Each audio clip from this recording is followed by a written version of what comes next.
L'univers est vaste et très ancien. Et pour ceux qui savent où regarder, il y a des choses qui dorment. Aujourd'hui, 5 choses à savoir avant de jouer à l'appel de Cthulhu. L'appel de Cthulhu, c'est un des jeux de rôle les plus connus au monde. Après Donjons Dragons, c'est fort probablement un des jeux de rôle les plus pratiqués sur la planète. Et nous, on y a joué. Si ça vous intéresse, je vais mettre en description notre petite campagne qu'on a roulée avec Pierre-Philippe Renaud de la chaîne Coup Critique. Et aujourd'hui, j'aimerais ça vous guider un peu. Si c'est le genre d'univers qui vous intéresse, mais que vous voulez quand même avoir des repères avant de vous lancer, est-ce que ça ressemble tant que ça à Donjons Dragons? Pas vraiment, et voici pourquoi. Premièrement, l'appel de Cthulhu nous propose de jouer de simples mortels. Fait que c'est vraiment monsieur, madame, tout le monde. On n'est pas un super-héros, on n'a pas des centaines de points de vie, on n'a pas des habiletés de classe. Non, on est des serveurs, des bibliothécaires, des artistes, des hommes d'affaires. Et tous ces gens-là ont une occupation, une vie normale, et ils vont tomber, l'espace d'un instant, d'une enquête, ou peut-être le reste de leur vie, s'ils sont malchanceux, sur une faille dans la réalité qui va leur faire voir ce qui se cache derrière le voile de la réalité. Moi, j'aime beaucoup cet aspect-là que quand on crée notre personnage, on n'a pas de super pouvoir. Et même si vous avez des habiletés un peu pourries, le système de création de personnages de l'Appel de Cthulhu 7e édition est peut-être un petit peu complexe, mais malgré tout, le livre nous amène bien à comprendre qu'est-ce qu'on doit rouler, comment est-ce qu'on doit établir nos compétences, etc. Mais au final, on se retrouve avec un personnage qui est extrêmement fragile. Mais c'est ça qui est intéressant. C'est le genre de jeu où ce qui va être important, au-delà de ce qu'il y a sur votre feuille de personnage, c'est son histoire. Où il a grandi, quelle est sa famille, c'est quoi son réseau, sa communauté. C'est vraiment ça qu'on va découvrir dans ce jeu de rôle-là. Fait qu'il faut le savoir. C'est un jeu de rôle d'enquête, de mystère, mais qui va lourdement reposer sur les personnages et leurs interactions avec leur entourage, leur communauté, la ville dans laquelle ils ont grandi. Fait que il faut vouloir jouer ça. Si vous avez l'impression d'avoir besoin d'action, de fusils, d'explosions, d'épées et de monstres pour vraiment vivre une aventure de jeu de rôle, peut-être que Cthulhu ne répondra pas 100% à vos besoins. C'est pas pour dire qu'il n'y a pas de l'action et du danger, mais si vous vous retrouvez dans un combat dans l'appel de Cthulhu, il va y avoir du sang et des morts. La deuxième chose à savoir, c'est que c'est un système décent. Donc, toutes les habiletés sont calculées d'une valeur de 0 à 100. Si vous avez 50, par exemple, en comptabilité, parce que oui, c'est une compétence qui existe dans ce jeu-là, comptabilité. Si vous essayez de fouiller dans les rapports d'impôts d'une entreprise qui fait des affaires louches, vous allez peut-être devoir rouler un jet de comptabilité et donc vous lancez un dé à 100 faces. Le fameux dé à 100 faces, je sais que pour ceux qui n'ont jamais vu ce dé-là, ça peut sembler un peu étrange, mais c'est 2 dés dans le fond. Vous avez un dé qui représente les dizaines. On retrouve 0, 0, 1, 0, 2, 0. Fait que ça va vous dire quelle dizaine vous avez roulé. Et un deuxième dé à 10 faces qui représente les unités. Vous lancez ces 2 dés-là ensemble et vous allez avoir un chiffre de 1 à 100. Et vous devez rouler en bas de votre compétence pour avoir un succès. Donc, si vous roulez 34, c'est un succès simple dans l'appel de Cthulhu. Ce que j'aime beaucoup de Cthulhu aussi, c'est que ça amène, du moins dans la 7e édition, un aspect de différents types de réussite. Si vous obtenez un chiffre qui est plus bas de la moitié de la valeur de votre compétence, je sais, là, j'ai l'impression de faire paraître Cthulhu comme un jeu qui repose beaucoup sur des mathématiques complexes, mais ça ne l'est pas. Je parle juste de comptabilité et d'équations, mais par exemple, vous avez 50 en comptabilité. Vous obtenez en bas de 25. Parce que 25, c'est la moitié de 50. Je ne sais pas combien je dois avoir en comptabilité, mais beaucoup. Et si vous obtenez en bas de 25, c'est un succès majeur.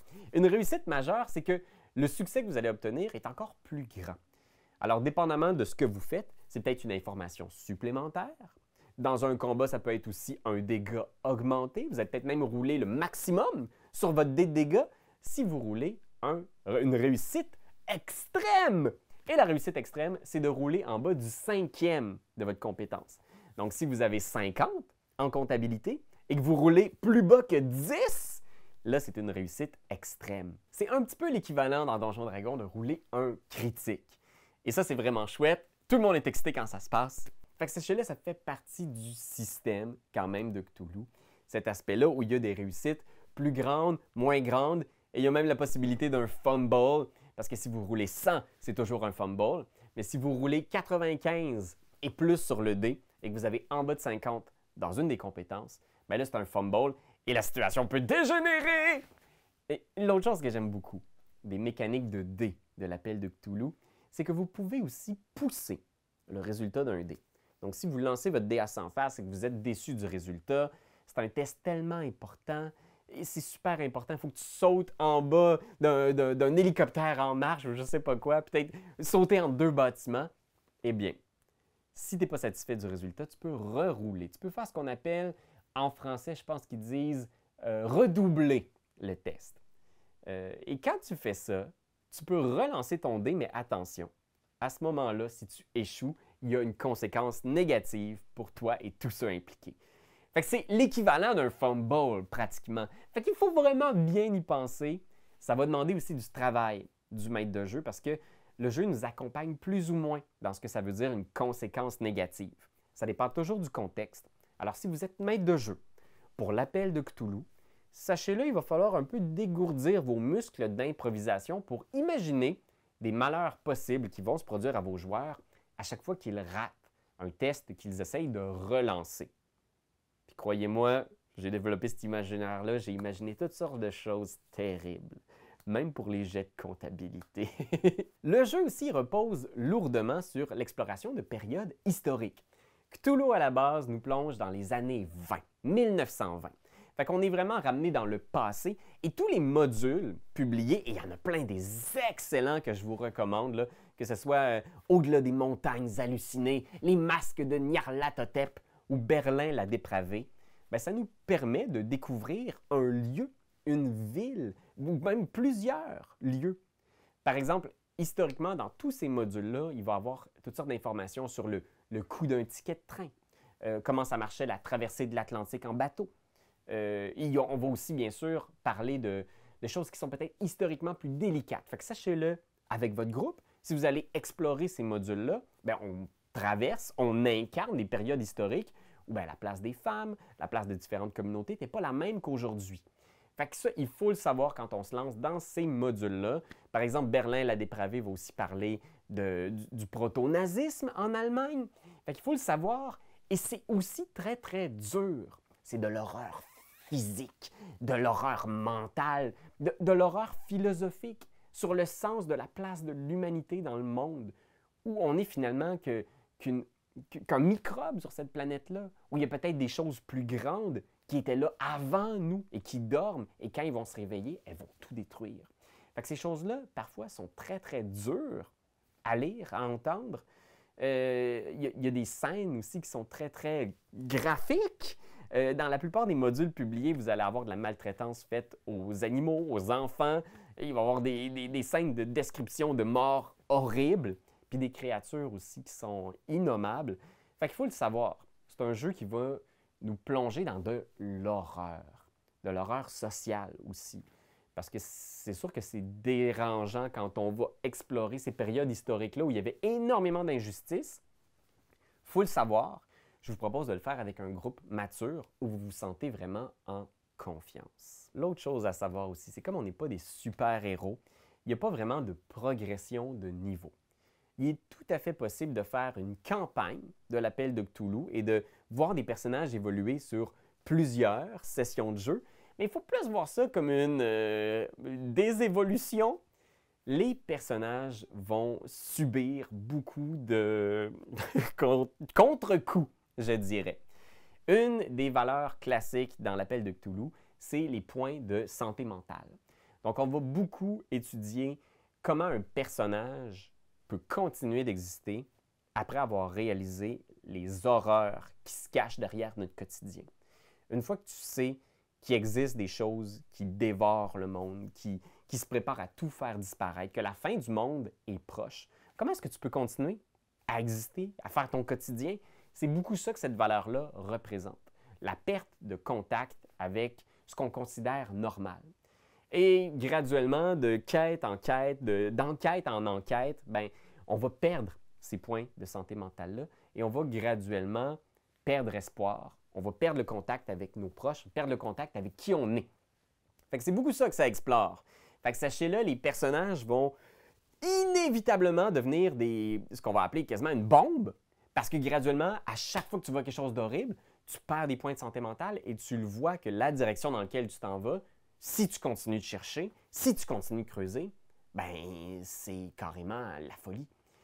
Moi, je trouve ça intéressant. Il faut le savoir, ça peut être déprimant, mais je trouve ça vraiment excitant d'imaginer aussi que ces personnages-là vont découvrir des informations sur le monde caché, ce monde surnaturel qu'on crée dans l'Appel de Cthulhu, qui est beaucoup inspiré du mythe de H.P. Lovecraft. Il y a quand même un peu d'espoir. Il y a des points d'expérience que vous allez gagner. Puis les points d'expérience, en gros, c'est chaque compétence que vous avez essayée dans une session de jeu. À la fin, vous pouvez les rouler. Et si vous obtenez un succès, vous allez gagner des nouveaux points dans cette compétence-là. Je pense que c'est 1 des 10. Fait que graduellement, plus vous essayez diverses compétences, plus vous allez peut-être devenir doué dans ces compétences-là. Et éventuellement, quand vous arrivez au bout, que vous avez le maximum dans une compétence, vous allez même regagner des points de santé mentale qui vient avec la confiance d'avoir complètement maîtrisé un champ d'expertise. Fait que ça, je trouve ça vraiment chouette. Il y a de l'espoir et vous avez aussi des points de chance.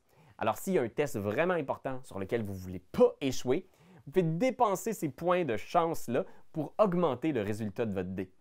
Mais la conséquence de ça, c'est qu'à tout moment dans la partie, s'il y a quelque chose qui implique juste de la chance, « Hey, j'ai-tu pensé à amener mon fusil dans cette enquête-là? » Ben, votre maître de jeu peut vous demander de faire un test de chance et vous devez rouler un dé 100 et obtenir une valeur qui est en dessous de votre valeur actuelle de chance. Alors, plus vous dépensez de chance, plus votre valeur est basse et donc plus vous avez de chance d'échouer. La chance. Fais-tu du change, ce que je dis? Et finalement, ce que vous devez savoir, c'est comme c'est beaucoup inspiré de l'œuvre de Lovecraft. Il faut un peu être familier avec ce mythe-là, qui est devenu un petit peu cliché presque avec les années. Je veux dire, il y a eu tellement de jeux de cartes, jeux de société, jeux vidéo, de films inspirés de Lovecraft, qu'il y a un peu des codes qui sont rendus, comment dire, on les connaît. Puis quand on sent qu'il y a quelque chose de bizarre qui se passe, tout de suite, il y a quelque chose dans notre tête qui fait « Ah, ça c'est un migo. Ah, ça doit être un loup-garou. Ça c'est une sorcière. » On les connaît, les classiques de Lovecraft. Mais ça a aussi créé toutes sortes de légendes formidables. Vos personnages, par exemple, peuvent trouver certains items, certains livres légendaires de l'œuvre de Lovecraft, comme le Necronomicon ou les parchemins pnacotiques. Puis en les lisant, ils vont découvrir plus de compétences autour du mythe de Lovecraft. Ils vont en apprendre plus sur les créatures mystérieuses qui peuplent notre monde. Mais à chaque fois qu'ils lisent ces livres-là, ils vont perdre encore plus de santé mentale et ils vont s'éloigner encore plus de la réalité. C'est beaucoup de stock, l'Appel de Cthulhu, mais c'est un jeu formidable qui a beaucoup de petites mécaniques. Fait que c'est pas un jeu simple, comme vous le voyez, il y a quand même beaucoup de stock. Ça peut bien se rouler, vous allez voir la partie qu'on a roulée, c'était assez simple. Pour plusieurs, c'était leur première découverte de l'Appel de Cthulhu. Fait que je vous invite à aller voir ça si vous voulez vous familiariser avec le genre d'univers proposé. Toujours glauque, toujours horrifiant, mais toujours amusant. C'est amusant de réaliser qu'on n'est que des insectes dans un monde en pourriture complète.